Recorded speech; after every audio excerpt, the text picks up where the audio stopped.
Allez, à quasiment 9h20 sur Europe 1, on accueille Jean-Christophe Buisson, éditorialiste au Figaro Magazine. Bonjour Jean-Christophe. Bonjour. Alors ce matin, vous revenez sur le débat sur l'immigration et les droits du sol en France. On l'a évoqué il y a quelques instants avec François-Noël Buffet.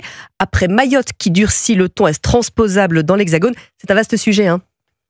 La France doit revenir à la conception traditionnelle de l'acquisition de la nationalité française, celle du droit du sang. On est français si on est d'une mère ou d'un père français. C'est désormais la conception de tous les grands pays européens.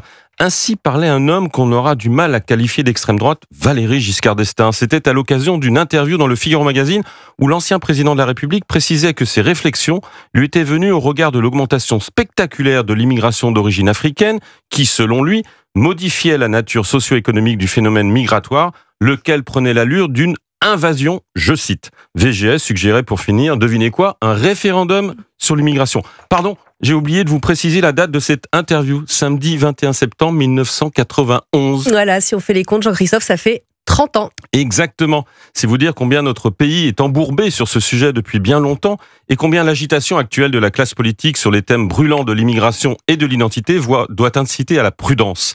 Car les bonnes volontés, les constats lucides et les propos volontaristes, comme ceux de Bruno Retailleau ce matin dans le journal du dimanche, ne font pas une politique. Si on est heureux d'entendre le ministre de l'Intérieur et celui de la Justice, Gérald Darmanin, parler de la même voix pour proposer d'étendre à tout le pays la restriction du droit du sol envisagée pour Mayotte, on voit bien que les obstacles sur cette route seront nombreux. Ils seront politiques, juridiques, médiatiques, émaneront de grandes consciences morales, d'éditorialistes vigilants, de parlementaires outragés, de sportifs concernés, de hauts fonctionnaires déconnectés, peut-être même du président de la République lui-même dans un accès de mitterrandisme aigu.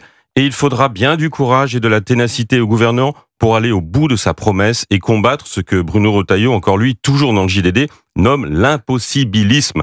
Mais il possède un atout inédit. Quel est cet atout, Jean-Christophe? Oh, quelque chose qui en fait a toujours existé, mais auquel on ne prêtait guère d'importance jusqu'alors, le peuple français. De récents sondages en témoignent. Qu'ils soient de droite ou de gauche, jeunes ou vieux, cadres supérieurs ou chômeurs, paysans, employés ou ouvriers, vivant dans la France périphérique ou au cœur des grandes villes, d'origine berrichonne, bretonne, portugaise ou vietnamienne, les citoyens français partagent majoritairement un même refus d'une immigration massive et incontrôlée. L'accumulation de faits divers sanglants, mettant en cause des immigrés que la justice avait scandaleusement laissés en liberté malgré leur dangerosité manifeste ou qui avaient piétiné leur obligation de quitter le territoire, l'arrogance d'influenceurs algériens insultant la France sur notre propre sol et l'annonce cette semaine des chiffres de l'immigration pour 2024, 336 000 premiers titres de séjour délivrés, record depuis 1945, tout cela les choque en profondeur et plaide en faveur non pas d'un débat sur ce thème, mais d'une nouvelle loi, non pas d'une réforme, mais d'une révolution. Mais François Bayrou a-t-il vraiment l'âme d'un révolutionnaire? Et c'était l'édito de Jean-Christophe Buisson du Figaro Magazine. Bon dimanche, Jean-Christophe. Merci.